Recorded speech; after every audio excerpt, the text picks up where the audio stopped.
Okay, welcome to Security 204. Hopefully everyone's having a great second day at Next.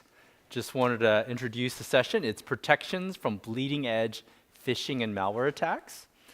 So before we get started, just wanted to get a sense of who's here. So who here is an enterprise admin or helps enterprise admins with phishing attacks? Just trying to get a sense of who we've got. Okay, well this is going to be a great session for you.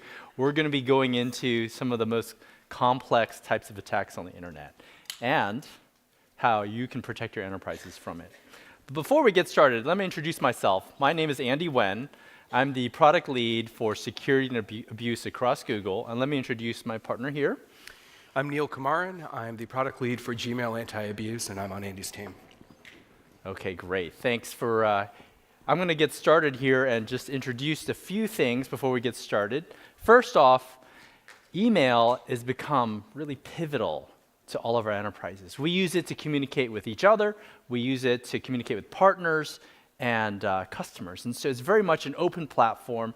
And all of this goes somewhat obvious because we live in this digital age. And so then it's no surprise that fraudsters and attackers are using that same channel to try to attack our enterprises, to attempt to extract information, to steal money, or otherwise disrupt operations. And so we have a couple of stats we'll walk you through that just shows how profound these attacks can be. The first is that 91% of cyber attacks on the enterprise start with a phishing email. 91%. That's an overwhelming number when you think about it.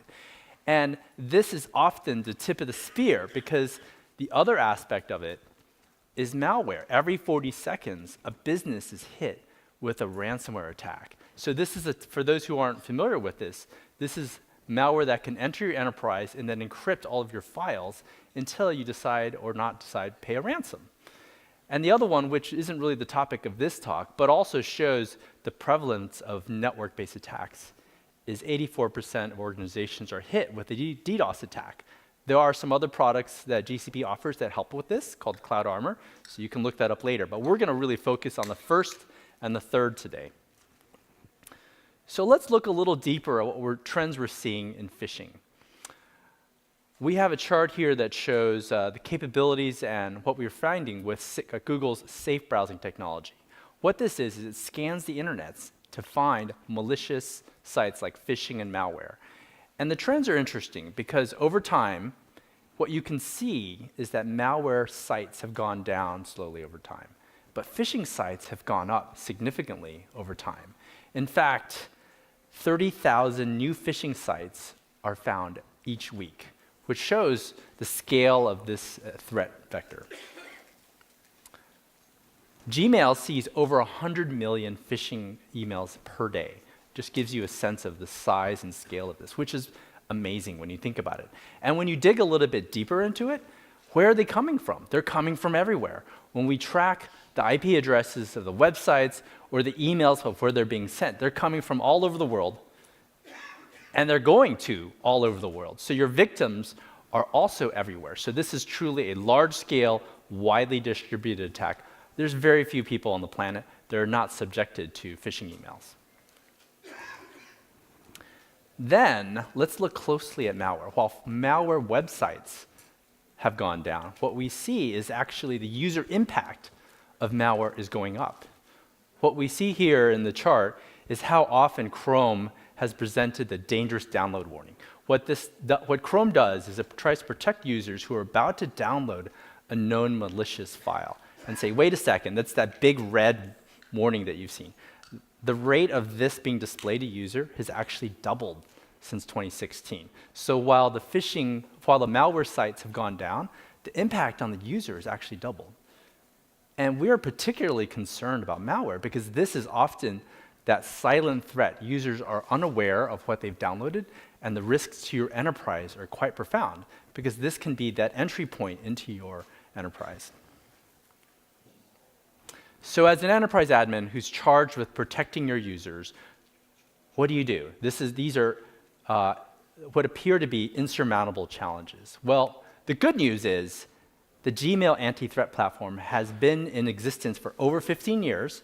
Gmail's recently celebrated its 15th birthday. And so since its very inception, we focused on security threats, whether it's spam, phishing, malware, and you'll get a sense of what we call spoofing and impersonation attacks. As new attacks are formed, the Gmail anti-threat platform is deploying new protections to protect your users from it. So let's look a little bit into how Gmail is able to leverage all the resources of Google to protect our users. First is we use Safe Browsing's website scanning technology to scan over 700,000 sites per minute. We use our Android platform to ensure that 400 million devices are checked for security health every day. Over 1 billion Gmail accounts and Chrome users are also protected. And the significance of this number is that when one user encounters a malicious site or file, the rest of the billion users get the benefit of this intelligence. And over 10 million spam emails are stopped every minute. So these are some of the amazing capabilities that Google offers Gmail and G Suite users. We wanted to talk a little bit more in depth about how we protect messages from being malicious messages from being delivered to your users. And we'll reference these as we go along. So just wanted to have this in mind. We identify and filter malicious messages at every stage of a message's lifecycle, from the delivery to the time that an email is opened, to the time that the message is clicked on, downloaded, replied. And as well, if we identify any malicious activity within this whole chain, we take that information and reclassify that information so that other users get the benefit of that. We call that reclassification. So as part of the billion user base, we're able to extract this information and bring it back to all the users. And 3 key capabilities that allow us to do this. We present this at a high level just to give you a flavor of what's underneath the hood. First is reputation analysis. We understand and count the different types of signals and features that comprise an email message to sort out what's good versus bad. Second is we use what's called clustering to identify similar looking good versus bad messages. And then the last is something called content understanding. This is where we're leveraging Google's advanced AI to understand email messages either from a text basis, semantic basis, or visual understanding basis. So actually, as a human would process the message, we're actually applying the same types of techniques using Google AI. So let's first look at a number of phishing attacks. Now, phishing is successful for 2 reasons. First, you can send a lot of them. There's really not a limit to what a phisher can do in terms of generating these phishing messages. And the second is that it really exploits areas where humans often make mistakes because they have a lapse in judgment, they're not paying attention, or maybe they're not visually able to see what's going on. So let's dive into a couple of these. The first one is what we call your classic bulk phishing attack. If you look at this real phishing email, many of us who've been trained, the savvy internet users, can quickly identify what makes this email look suspicious. The first is you look at the sender name, Instagram help, and the sender who comes from, gmail.com. Well, wait a second. Most people know that, like, hey, Instagram is going to send an email from instagram.com. The second is as you look at the text, there's a few typos, there's some grammar errors, and layout problems. And finally, when you look at the link, you realize that it's actually not going to Instagram.com. It's going somewhere else.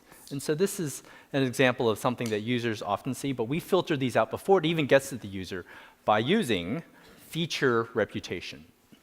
Now, what feature reputation is doing is it's looking across the entire set of email sent to the over billion users and counting the different types of signals and identifiers. And just to give you a more concrete example, we'll look at who the sender IP is, the subnet that it comes from, pair that to other signals and features like what domain is it sending from, what's the top level domain, and what are the links that are typically sent from those senders. We put all of this information together so that we can identify good emails versus malicious emails. And this is what's carrying the weight with much of the bulk phishing emails that are sent every day. But phishers have understood what we're doing here, and they've decided to take a different tact. What they now have done is taken all of the features out of the email and put them into the attachment, because they will now send an email with very little information and put the rest of it in the attachment. What the user then does is they click open the attachment, and then you look on the right-hand side, this is actually the content of what they're trying to send. And in this example, what they're attempting to lure the user to do is to go to a phishing website where they would then put in a username and password and be phished. It's a bit of a challenge, but for Gmail, we leverage the capabilities of Google by using the safe browsing technology to scan the actual attachment and follow the chain of links to attachments back to websites to get to the lure. When we identify the lure, we then send the signals back to Gmail and say, wait a second, at the end of this chain is actually a phishing site, and so we should not deliver the email or potentially spam folder it or warn the user about this. There's many variations of this attack, as you might imagine, and the combinations that phishers use are practically endless, but this is where Gmail and Google Safe Browsing is involved, ensuring that phishing lures do not get to your users. And the next set of attacks are areas where phishers are attempting to leverage the reputation of reputable senders. Now, we're going to use a couple of real Google examples. The first one is the traditional text spoofing attack, small typo. If you look very closely at the sender, it's not actually Google. And if you look closely at the sender, it's not actually coming from Google. And what we'll do here is we will identify, let's look at another example here. Here's another one where, okay, the sender name sounds about right, but maybe the sender domain is incorrect. But the rest of the email actually looks plausible for someone who is not familiar with a Google account message. And what Gmail is doing is it's looking at similarities. When it identifies that, wait a second, the features that are getting extracted are similar to a reputable sender like Google and others that we're also building spoofing intelligence for, it says, wait, match detected, this is a spoof, do not deliver to the user. Now let's get a little bit more sophisticated. There's something called Unicode, which phishers are utilizing, because it is something that machines can read, but humans sometimes have a hard time with it. And the Unicode is often used to support other character sets when people aren't necessarily using English, they're using other languages. But these Unicode characters can be used inside of emails to attempt to fool the classifier, but get through to the human. And the example you can see here is if you look closely at the verify your recovery details, this might be a feature that Gmail is typically looking for spoofing. But the phisher has decided to inject invisible Unicode characters inside. And so that's pretty clever. Let's go on to other really interesting exploits. Use of logos. Humans interpret information visually, so you can use images that represent a logo. And oftentimes, these are not exact representations of a reputable logo. They can be either more compressed, they can be stretched, they can be using different colors, but to the human being, it looks like Google and infuses that level of trust. And the last type of spoofing that I want to talk about here is interface spoofing. So typically, an attachment that is sent to a user in Gmail is represented at the bottom of the email with a special icon that looks like an attachment and invites the user to open it. Well, what the phishers have now done is recreated this image and put it into the body of the email to do the same thing, incentivize the user to click on that link and download a message. And in all of these different types of spoofing, what we're employing is Google AI technology to identify how might a human misinterpret this as the true reputable entity, whether it's text, whether it's Unicode inside of text, or whether it's actually a logo. We're using our AI classifiers to actually interpret this as a human would interpret, so that we can identify sufficient similarity that means that it's malicious. And as a G Suite user, you get the benefit of this. And the last type of attack that we're going to delve a little bit into is one we call contact and employee spoofing attack. In this scenario, it doesn't happen at bulk, but it happens more when you're targeted as an enterprise.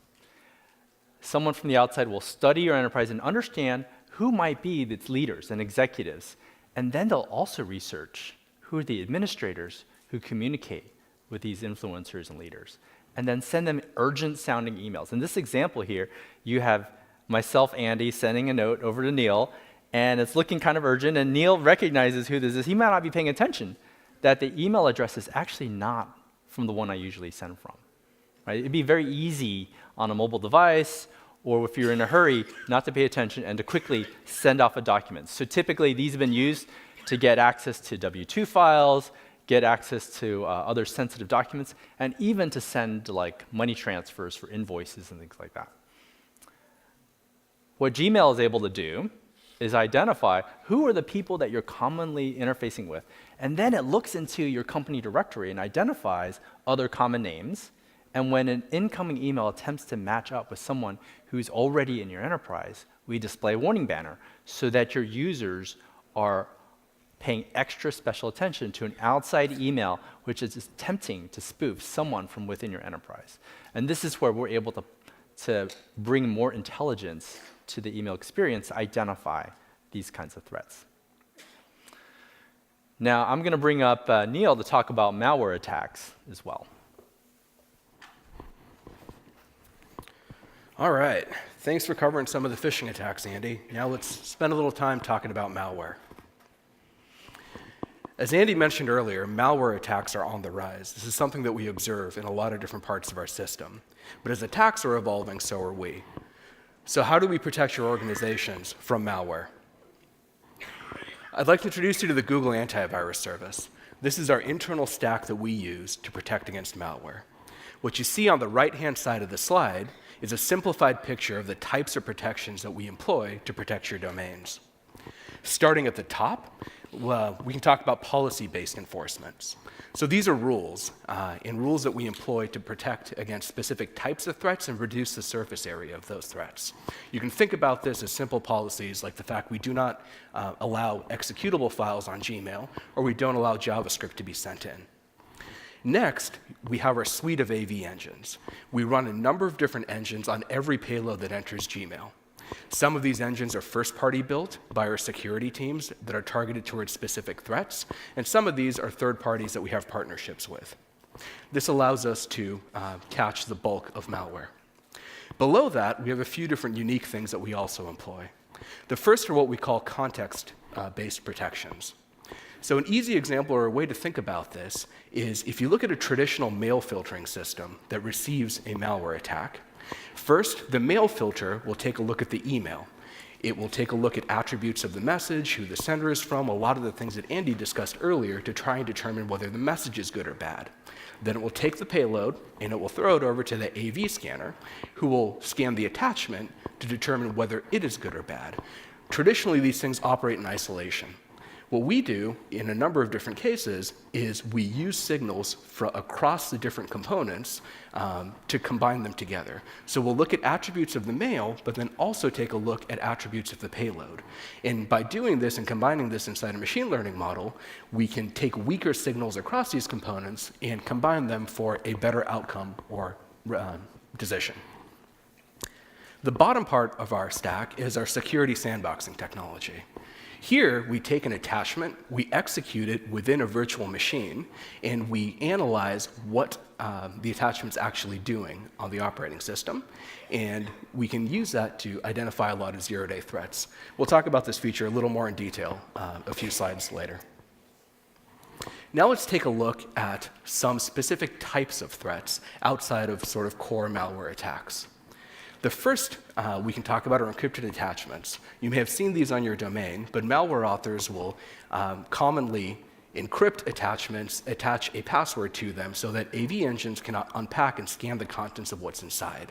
The passwords are then commonly transmitted via another channel, via another message, or sometimes within the contents of the email itself. By default, we apply anomaly or warning banners to these, letting users know that we were unable to scan the contents and alerting them to the fact that they should be a little more suspicious unless they trust the sender. But in G Suite, you can actually raise the protections a little bit more. So within the admin console, under the safety settings in Gmail, we have what we call our advanced safety settings features. In here, there's a feature around encrypted attachments. and allowing you to protect users on your domain against encrypted attachments from untrusted senders. What this will allow you to do is say, in addition to the anomaly banners that we apply, if we find encrypted attachments from somebody that the user does not commonly interact with, we will move those messages to the spam folder or remove them entirely from user control and place them in an admin quarantine.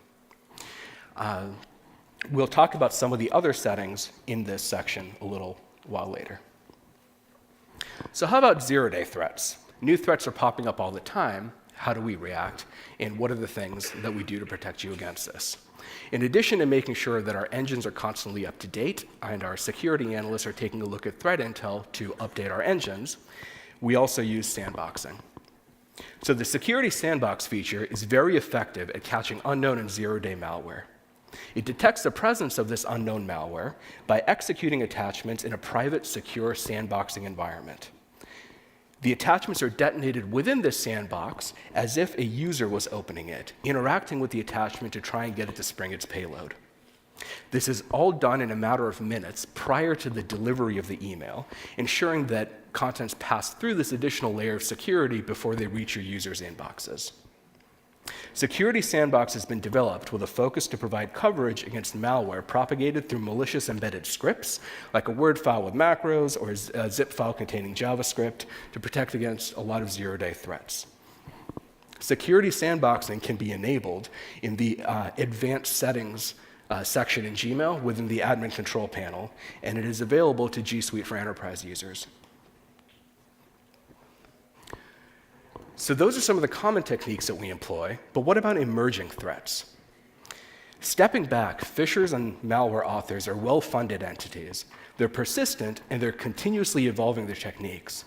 We need to not only be effective against the current threats that we know about, but make sure that we can react quickly to upcoming threats as well.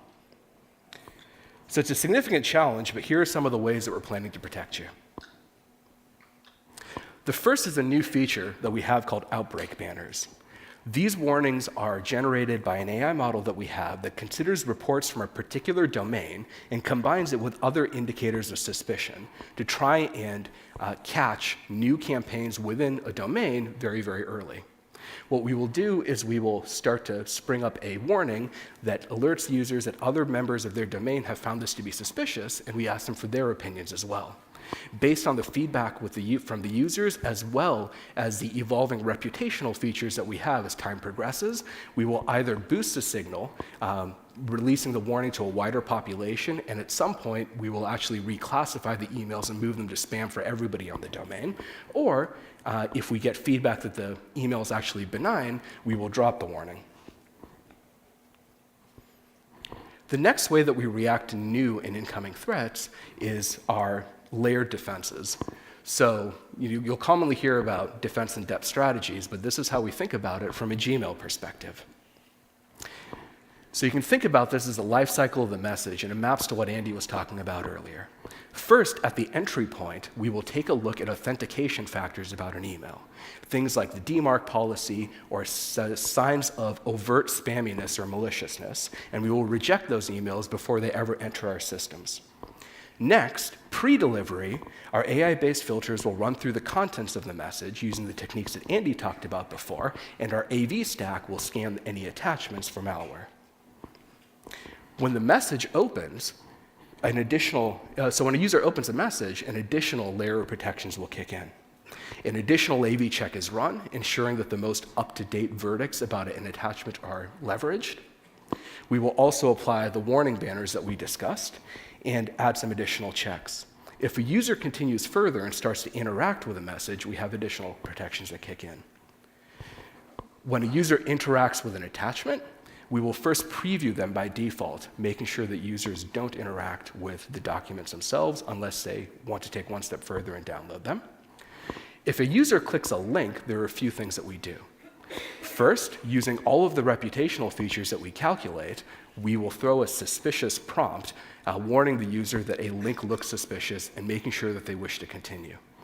If a user wishes to continue, we will additionally run a safe browsing check to make sure that the link comes back as being benign. Taking that flow one step further, if a user goes to a malicious web page, if they enter their password, two-step verification and additional authentication mechanisms will come in to protect the account. If a user tries to grant access to their account using OAuth, we will respect the whitelisting features on a domain. So as an admin, you're empowered to dictate which applications your users will have access to and how they can give out their information. Another way a user can interact with the message is through a reply, and there's a few protections that we have there as well. When a user initially replies, we will throw out-of-domain warnings and attach them to the email, making sure that people know that they're communicating with somebody outside of their domain and ensuring that this is something they intend to do. And finally, at the time of message sending, the digital loss prevention layer will kick in, and DLP will try to flag any sensitive information that may be trying to be exfiltrated from the domain. So looking at it from a lifecycle perspective, these are the steps that occur at every step in the journey. And underlying this all is our reclassification technology.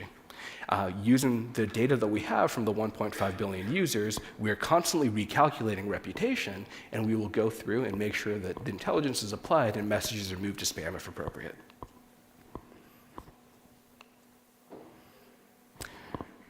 The final way that we adapt to evolving threats is making sure that we'll continue to leverage advanced AI to keep bad things out. So today, we leverage the best of what's available. Things like deep learning, neural networks, and visual similarity detection are all employed extensively within our stack. And tomorrow, we'll continue to leverage the next developments in AI to make sure that we keep our organization safe. So, what should you do next? We have some homework for you when you get back to your offices. First, we encourage you to take a look at the advanced phishing and malware controls. You can find this within the control panel by going to the settings section of Gmail. Within there, we have 3 categories of controls that you should evaluate to see if they make sense for your business. The first is attachments. These are settings such as the encrypted attachment settings we discussed before. There are other settings in there as well, things like protecting against attachments with scripts. The second category that we have is links and external images. So these are settings like giving us the ability to scan linked images for phishing indicators or to expand shortened URLs to follow links all the way down and determine whether they're malicious. The third general category of controls we have are spoofing and authentication protections. So these are things that will allow us to flag domains that attempt to be spoofing yours that look visually similar. Things like the anomaly banners that Andy discussed earlier that flag employee spoofing, and settings around unauthenticated email entering your domain. For all of these policies, you can apply them on a per organizational unit basis, and you can take a variety of actions. For anything you enable, you can choose to leave messages that are flagged by that setting in the inbox and apply a banner. You can choose to move messages that are flagged by these settings to spam, or you can remove them entirely from user control and place them within an admin quarantine so you can triage them later. For every one of these sections, there's also a checkbox that says turn on future settings. So as we evolve and we add additional settings, your organization can make sure that the best protections we offer are always enabled for your domain. We encourage you to take a look and select that. We've talked a little bit about the security sandboxing feature today, and we would encourage you to take a look at that and adopt it for your domain as well. This week, we're announcing some additional features into sandboxing that allow you to apply rules to the sandboxing technology as well. These are things like exempting intra-domain traffic, so that email is not delayed, but everything from outside your domain is scanned. And additionally, emails that are caught by the sandbox can now be placed in quarantine as well. You can find this feature under the admin console. Click on Menu, then Apps, and under the Gmail settings and Advanced Settings, you can turn this feature on as well as configure rules. The next question that we get asked is, if I turn on two-step verification in my domain, isn't that enough to protect against phishing attacks? We view these protections as a gradient. 2SV is certainly preferable to not having anything at all, but it's still quite phishable. We've recently seen an increase in man-in-the-middle attacks. Let me show you how that works. So in man-in-the-middle attacks, phishers send a phishing email to their target. The target will open the message and enter their credentials into the phisher's site. Real time, the phishers will take those credentials and enter them into the legitimate site, triggering the request for a two-step verification code to the user. The user will receive the two-step verification code on their device, enter it into the fishy site, and the phisher will turn around and enter it back into the legitimate site, getting access to the user's account. These attacks are growing in prevalence, and there are a few things you can do to stop them. But what we recommend is, for the strongest phishing resistance possible, we recommend that you adopt FIDO or U2F tokens. These are security keys that cannot be spoofed. There's nothing for the user to type in. When they enter their credentials into a site, they simply tap the security key, and it validates both that the machine is who it purports to be and that the site that it's communicating with is the site that the user intends to interact with. This method provides a seamless experience for users, and it also provides the strongest protections against man-in-the-middle attacks. Not only do we think you should adopt security keys, we encourage you to consider making it mandatory for authentication on your domain. To give you a little motivation to do so, what we've noticed is that when enterprises utilize security keys, hijacking is virtually eliminated. As a proof point, for every G Suite domain that has adopted security keys, we have seen 0 account hijackings after these security keys have been deployed. Google uniquely offers support for security keys across all of our product lines. So finally, we wanted to leave you with a recent quote from a customer of ours that shows you the results of all of the techniques that we've discussed today. We hope the session's been informational, that you've learned a little bit about how we aim to keep you safe, and that we've given you a few things to explore when you get home.